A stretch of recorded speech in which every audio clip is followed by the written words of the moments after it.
So there's only two purposes of a sales call. One is to find out if and how you can help the prospect. Number two is to eliminate all objections before the close, so before you tell them the price. And we do that by asking deep questions about everything that could become an objection. So that could be, is your spouse or partner, or do you have a business partner? Do they have influence on the business? Are they a decision maker?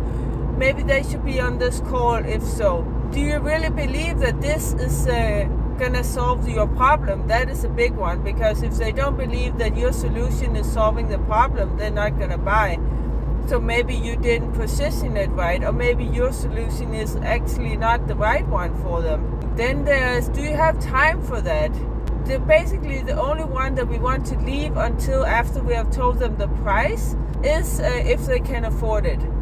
Because if they really want what you have, if they really believe that this is gonna solve their problem, then the money, finding the money is can easily become a logistic, meaning that they can find, they'll be able to be creative and find the money. They can take a loan, they can borrow money, they can work a second job. If they really want it, there's many different solutions. You can also give them a payment plan, or they can use a credit card. There's so many solutions if people want it, but they have to really want it. Otherwise, it doesn't matter if they have the money or not.